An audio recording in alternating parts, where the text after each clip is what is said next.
یہ ریاست بڑی مضبوط تھی اور مسلمانوں کے لیے اس کے اندر داخل ہونا جو ہے وہ ذرا مشکل عمل تھا، ایک بڑا چیلنج تھا۔ تو سلطان محمد ثانی جو ہے وہ وہاں پہنچ گیا، لوگ اسے مبارکباد دینے کے لیے آئے، تو اس نے کہا کہ یہاں تک سلطنت تو پھیل گئی ہے، اس کی مبارکباد تو میں قبول کرتا ہوں، لیکن حقیقی مبارکباد اس دن ہوگی جس دن میں حضور کی اس بشارت کے مصداق ان خوش نصیب لوگوں میں شامل ہوں گا جن کی معیت میں یا جن کے ہاتھوں سے اللہ تعالیٰ اس قسطنطنیہ کو فتح عطا کرے گا۔ ہوا کیا تھا کہ جنگ ہو رہی تھی اور فتح نہیں ہو پا رہی تھی، تو سلطان محمد فاتح جو تھا بے چینی کے عالم میں اپنے مرشد شیخ شمس الدین آگ جو ہے ان کے پاس آیا اور کہا کہ یہ کب فتح ہوگی؟ آپ خاموش ہوئے، 2 نفل پڑھے اور اپنے حجرے میں چلے گئے، خیمے میں چلے گئے، باہر آئے اور آ کے بتایا کہ یہ تاریخ ہوگی 29 جمادی الاولیٰ ہوگی، شام 4 بجے کا وقت ہوگا جس وقت تمہیں اللہ تعالیٰ یہ فتح عطا کرے گا۔ ایک کان سے اس نے یہ خبر سنی اور دوسری کان سے ایک سپاہی دوڑتا ہوا آیا اور اس نے کہا کہ قلعے کے اندر مسلمان داخل ہو گئے ہیں، ایک شخص جو تمہارے ساتھ جو ظاہری طور پر شاعری کیا کرتا تھا اور لوگ اسے بہت جسمانی طور پر نحیف اور کمزور سمجھتے تھے، اس نے کمال بہادری کے ساتھ اس قلعے کے اوپر چڑھ کے جہاں پر کہ ان کا اپنا جھنڈا لگا ہوا تھا نا اس کو اتار دیا ہے اور تیروں کی برسات کے اندر مسلمانوں کا جھنڈا لگا دیا، اس سے جو مخالف فوج ہے اس کی حوصلے پست ہو گئے، اب اندر داخل ہو گئے۔ ہمارے ساتھ سیرت اسکالر ڈاکٹر طارق شریف زادہ صاحب موجود ہیں۔ طارق صاحب آپ کو ویلکم کرتے ہیں، کیسے ہیں آپ؟ الحمدللہ، اللہ کا بڑا احسان۔ طارق صاحب آج کا دن کتنا اہم ہے مسلمانوں کی تاریخ کے لیے؟ بسم رب محمد کریم علیہ الصلوۃ والتسلیم۔ سب سے پہلے تو یادآوری کا شکریہ۔ رسول رحمت صلی اللہ علیہ وسلم اپنے ایک صحابی کے گھر میں محو استراحت تھے، آرام فرما رہے تھے، اور حضرت انس بن مالک جن کا نام ہم سب نے حضور کے خدمتگاروں کی نسبت سے بڑا سن رکھا ہے، ان کی خالہ ام رومان جو ہیں وہ حضور کے پاس آئیں اور انہوں نے دیکھا کہ حضور بیدار ہوئے، اور حضور نے مسکراتے ہوئے کہا کہ میں نے ابھی خواب میں دیکھا کہ میرے کچھ امتی ہیں وہ سمندر کے اوپر اس طرح چل رہے ہیں جس طرح بادشاہ اپنے تخت کے اوپر بیٹھا ہوتا ہے اور وہ سفر کر رہا ہوتا ہے، یا اپنی سواری پر بیٹھا ہوتا ہے اور سفر کر رہا ہوتا ہے۔ یہ بات کہی، حضور نے ان کی جو بات تھی وہ سنی، اور اس کے بعد تھوڑی دیر کے لیے حضور دوبارہ محو استراحت ہو گئے، آرام فرمانا شروع ہو گئے۔ جب دوبارہ اٹھے تو حضور پہلے سے بھی زیادہ حشاش بشاش تھے، زیادہ آپ کے چہرے اقدس کے اوپر مسکراہٹ تھی، اور آپ نے بشارت دی کہ سب کو بشارت ہو۔ حدیث کا مفہوم ہے، حضور نے یہ فرمایا کہ عنقریب تم قسطنطنیہ کو فتح ہوتے ہوئے دیکھو گے، اور کیا ہی عظیم الشان وہ لشکر ہوگا جو اسے فتح کرے گا، اور کیا ہی عظیم الشان اس کا لیڈر ہوگا، اس کا سپہ سالار ہوگا جس کی قیادت میں یہ لشکر فتح حاصل کرے گا۔ سرکار دو عالم صلی اللہ علیہ وسلم یہ بات فرماتے جاتے اور بار بار اس کو دہراتے جاتے، اور چہرے اقدس کے اوپر مسکراہٹ جو ہے نا وہ نمایاں ہوتی جاتی۔ سرکار کی یہ عمل اور یہ بات جو تھی، یہ بشارت جو تھی، یہ جب کلمہ گو مسلمانوں تک پہنچی، اور ہر زمانے کے پھر اس کے بعد آنے والے مسلمانوں کی یہ خواہش رہی، حکمرانوں کی بالخصوص یہ خواہش رہی، سپہ سالاروں کی یہ خواہش رہی، مجاہدین کا یہ خواب رہا، تمنا رہی کہ حضور کی یہ جو بشارت ہے اس کے ہم اہل قرار پائیں، یعنی ہم ان خوش نصیب لوگوں میں شامل ہوں کہ جنہیں اللہ یہ عزت عطا کرے کہ وہ قسطنطنیہ کو فتح کرنے کے لیے یا لیڈ کریں یا اس قافلے کا حصہ بنیں، اس کانوائے کا ایک حصہ ہوں، اس میں شریک ہوں۔ تو آپ یہ دیکھیں کہ یہ خواہش اس درجے پہ، یعنی بعد کے زمانوں میں تو تھی حضور کے اپنے زمانے میں، حضور کے فوراً بعد کے زمانے میں بھی اس درجے کی اہمیت تھی کہ حضرت ابو ایوب انصاری جنہیں میزبان رسول رحمت صلی اللہ علیہ وسلم ہونے کا مدینے میں شرف حاصل ہوا، جنہیں سرکار دو عالم صلی اللہ علیہ وسلم کے ساتھ ساری جنگوں میں شریک ہونے کا شرف حاصل ہوا، وہ حضرت ابو ایوب انصاری جو ہیں وہ مدینے سے چلتے ہیں اور قسطنطنیہ کے پاس آ جاتے ہیں، قسطنطنیہ میں گویا آ جاتے ہیں، اور عمر کے آخری حصے میں پیرانہ سالی ہے، اور ظاہر ہے اس وقت تک اسباب ایسے نہیں تھے کہ اس میں کوئی امکان ہوتا کہ مسلمان جو ہے نا اس کو فتح کر لیں گے، لیکن آپ نے جب آپ کا آخری وقت آیا تو آپ نے اپنے محبین کو اکٹھا کیا اور کہا کہ مجھے یہ جو قلعہ ہے، بازنطینی ریاستوں نے ایک قلعہ بنا رکھا تھا حکومت نے، تو اس کی بالکل جو دیوار ہے اس کے ساتھ مجھے دفن کیا جائے، اور میری جو قبر ہے اس کو زمین کے ساتھ برابر کر دیا جائے، تاکہ میرے یہاں پہنچنے پر یہ جو یہاں کی جو ریاست ہے اس کے لوگ جو ہیں وہ اس کی بے حرمتی نہ کریں اور تمہاری دل آزاری نہ ہو، یعنی اپنی قبر کی بے حرمتی کے لیے نہیں، تمہاری دل آزاری نہ ہو، ظاہر ہے تم مجھ سے محبت کرتے اور تم دیکھو گے، تو کہا کہ میں یہاں پہ ہوں، اور پھر ایک روایت کے مطابق آپ نے انہیں یہ کہا کہ میری یہ نصیحت ہے کہ جب یہاں پر وہ خوش نصیب شخص آئے جو رسول اللہ صلی اللہ علیہ وسلم کی حدیث اور بشارت کے مطابق عظیم الشان ہے، جب وہ یہاں اپنے فتح والے لشکر کے ساتھ داخل ہو تو اسے میرا سلام کہنا اور کہنا کہ میں بھی تمہارے قافلے کا ایک حصہ ہوں۔ تو یہ بشارت، یہ نصیحت وصیت جو ہے وہ سفر کرتی رہی، زمانہ آگے بڑھتا رہا۔ یہ جو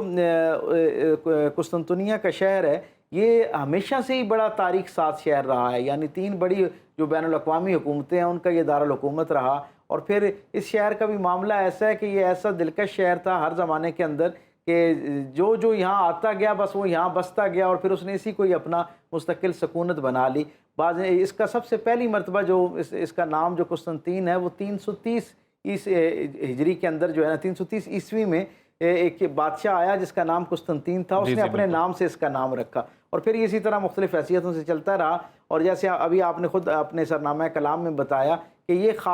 خواہش بہت سارے مسلمان حکمرانوں کے ساتھ ٹریول کرتی رہی، اور پھر وہ وقت آیا کہ جب تاریخ نے دیکھا کہ سلطان محمد ثانی جو ہیں، سلطان محمد ثانی، ان کی بڑی خواہش تھی کہ اس کو جو کیا جائے، اور انہوں نے برسرا ایک شہر ہے جو استنبول یعنی جو قسطنطنیہ جس کا حالیہ نام استنبول ہے، اس کے بالکل قریب کر کے ہے، وہاں اپنا پایہ تخت بنایا۔ لیکن ظاہر ہے کیونکہ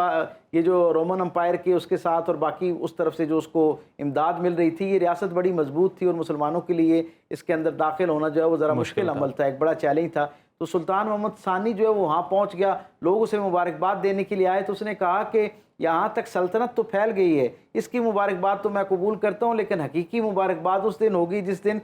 میں حضور کی اس بشارت کے مصداق ان خوش نصیب لوگوں میں شامل ہوں گا جن کی معیت میں یا جن کے ہاتھوں سے اللہ تعالیٰ قسطنطنیہ کو فتح عطا کرے گا، وہاں مسلمانوں کے ہاتھ میں وہ آئے گا۔ تو کہتے ہیں کہ ہم نے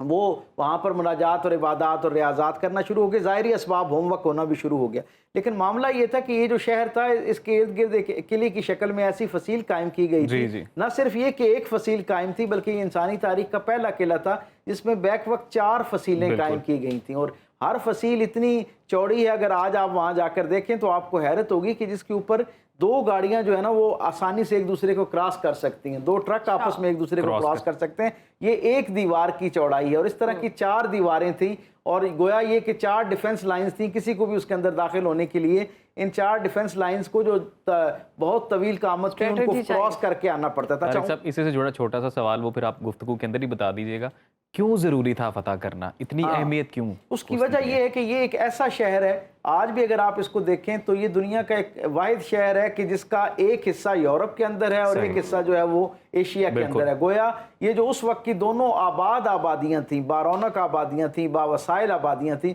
ان دونوں کے درمیان ایک برج کا قائم کر سکتا تھا۔ یہاں جو آدمی آ کے بیٹھ جاتا، گویا اس کا مطلب یہ جو بھی حکمران آ کے بیٹھتا، جو کمیونٹی آ کے یہاں پر قابض ہوتی، حقیقت میں وہ دونوں طرف اس کا انفلوئنس اتنا طاقتور ہو جاتا اور دونوں طرف اسے اپنی بات پہنچانے کے حوالے سے، اپنا پیغام پہنچانے کے حوالے سے جو ہے مدد مل سکتی تھی۔ اچھا، وہ وہاں پر آ کے بیٹھ گئے سلطان محمد ثانی جو ہیں، اور اس دوران ان کو کسی نے آ کے بتایا کہ یہاں ایک قریب جو شہر ہے وہاں پر ایک بزرگ ہیں، ان کا یلدرم ولی ان کا نام ہے، تو ان کی بڑی شہرت ہوتی جا رہی ہے، اللہ والے ہیں اور لوگ ان کے بڑے قریب ہوتے جا رہے ہیں، کہیں ایسا نہ ہو کہ وہ آپ کے لیے آئندہ چل کے سیاسی طور پہ کوئی مخالف جو ہے نا کوئی مصیبت پیدا کر دیں۔ سلطان محمد ثانی ان کے پاس جاتے ہیں اور دیکھتے ہیں، اور انہیں اندازہ ہوتا ہے، ان کے دل سے گواہی آتی ہے کہ یہ تو اللہ والے ہیں، ان سے اس طرح کی کسی بات کی توقع نہیں کی جا سکتی۔ دل ان کے ساتھ جڑنا شروع ہو جاتا ہے، ان کی عقیدت میں دل مہکنا شروع ہو جاتا ہے، اور پھر وہ ان سے سوال کرتے ہیں کہ باقی ساری باتیں ٹھیک ہیں لیکن مجھے ایک سوال نے بے چین کر رکھا ہے، مجھے یہ فرمائیں کہ یہ قسطنطنیہ کب فتح ہوگا اور فتح ہوگا بھی کہ نہیں ہوگا؟ تو انہوں نے مسکرا کے کہا کہ قسطنطنیہ فتح ہوگا، لیکن یہ قسطنطنیہ اس وقت فتح ہوگا جب نہ تم زندہ ہوگے نہ میں زندہ ہوں گا۔ تو آپ حیران ہو گئے، تو پھر کون ہوگا؟ کہا تمہارا بیٹا ہوگا اور میرا یہ مرید شیخ شمس الدین جو ہے نا وہ وہاں پر ہوں گے، اس وقت زندہ ہوں گے۔ انہوں نے کہا اچھا، شیخ شمس الدین آق ان کا نام ہے، بہت ان کا عظیم الشان جو ہے وہ مقبرہ اس وقت بھی جو ہے ترکی کے اندر موجود ہے۔ یہ بات کہی اور وقت گزرتا گیا، پھر جیسے یہ بات پتہ چلی نا تو شیخ محمد جو سلطان محمد ثانی تھے، انہوں نے اپنا بیٹا سلطان محمد فاتح جن کا نام ہے، جن کے ہاتھ سے اللہ نے یہ عزت عطا کی، انہیں جو ہے وہ شیخ شمس الدین آق کی تربیت میں دے دیا کہ آپ ان کی تربیت کرنا شروع کر دیں، کیونکہ آپ کے بزرگ جو تھے، آپ کے جو شیخ تھے، آپ کے مرشد جو تھے، انہوں نے کیونکہ آپ کا حوالہ دیا ہے، میرے یہ گویا یہ اشارہ ہے کہ وہ تو تشریف لے گئے دنیا سے، میری یہ خواہش ہے کہ میرے بیٹے کی تربیت آپ کریں۔ انہوں نے ان کی تربیت کی، پھر وقت گزرتا گیا، وقت کم ہے اس لیے میں براہ راست اس پہ اپنے سامعین کو شریک کرنا چاہوں گا اس منظر نامے میں۔ سلطان محمد فاتح جو ہے وہ بہت مختصر عمر کا نوجوان ہے، وہ آتا ہے اور اپنے اندر جو کرائسس ہے اسٹیٹ کے اندر ان کو بھی ایڈریس کرتا ہے، وہاں جو بدامنی ہے اس کو بھی ڈیل کرتا ہے، اپنے رشتہ داروں کے ساتھ بھی معاملات طے کرتا ہے، اور پھر ایک ہمدرد بادشاہ کے طور پر لوگوں کے دل میں اس کی عزت بننا شروع ہوتی ہے۔ انتہائی نوجوان ہے، جذباتی ہے اور جذبے سے بھرپور ہے، اور اس حدیث کو بار بار روزانہ کی بنیاد پر جو ہے وہ تلاوت کرتا ہے۔ سلطان محمد فاتح کے بارے میں نے پڑھا کہ اسے یعنی اس قسطنطنیہ کی فتح میں اتنی دلچسپی تھی کہ وہ ہر نماز کے بعد خود جماعت کرواتا اور اس کے بعد یہ حدیث جو ہے اس کی تلاوت بآواز بلند کی جاتی اور اس کے بعد دعا مانگی جاتی کہ اے اللہ یہ عزت جو ہے یہ ہمیں عطا فرما کہ ہم ان خوش نصیب لوگوں میں ہوں جن کے ہاتھ سے یہ فتح ہونے۔ وقت گزرتا گیا اور پھر تاریخ بتاتی ہے کہ اپریل کے مہینے کے اندر وہ وہاں کے لنگر انداز ہوتے ہیں 1453 عیسوی جو ہے اس کے اندر، اور معاملہ یہ ہوتا ہے کہ یہ جو شہر ہے یہ اس کی تینوں طرف پانی ہے اور ہر طرف سے جو ہے انہوں نے اس کو محفوظ کر رکھا ہے۔ خبر پہنچتی ہے کہ ہنگری سے بھی جو ہے وہ امداد آنا شروع ہو گئی ہے، یعنی یورپ پورا جو تھا وہ مسلمانوں کے خلاف اس انداز میں تھا کہ وہ اس طرف سے اس ریاست کو اپنے ایک ڈیفنس لائن سمجھتے تھے کہ اگر یہاں مسلمان آ گئے تو یہاں سے دوبارہ پھر مسلمان جو ہے وہ یورپ کے اندر جو ہے وہ داخل ہو جائیں گے۔ وہ سارے کے سارے پیچھے کھڑے تھے، اور پھر وینس کا وہ جو بہت معروف بیری بیڑا تھا اور بیری جو پوری فوج تھی وہ بھی کمک کے طور پر یہاں اس طرف سفر کرنا شروع ہو گئی۔ تو اب وقت بہت کم تھا، فوری حکمت عملی مرتب کرنی تھی، اور ظاہری طور پر جو تھا وہ حال احوال ایسا تھا کہ وہاں سے کسی طریقے سے اس قلعے کے اندر داخل نہیں ہوا جا رہا تھا۔ تو سلطان محمد فاتح کو اللہ تعالیٰ نے ایک عجیب تدبیر عطا فرمائی، اس کے دل میں عجیب خیال پیدا کیا۔ اس نے دیکھا کہ یہ تین طرف تو پانی ہے، ایک طرف خشکی ہے، تو اس نے خاموشی کے ساتھ اپنے سارے بیری بیڑے جو ہے نا ان کو اس انداز میں اس کو سفر کروایا کہ وہ جو خشکی والا علاقہ تھا اس کے پاس راتوں رات پہنچے، اور اس قافلے کے اندر تاریخ بتاتی ہے کہ کوئی 2.5 لاکھ کے قریب کی فوج تھی اور مختلف بیری بیڑے ساتھ ساتھ چلتے آ رہے تھے۔ اس نے کیا کیا، ان بیری بیڑوں میں جتنے جانور تھے نا موجود جو خوراک کے لیے رکھے گئے تھے، سواریوں کے لیے رکھے گئے تھے،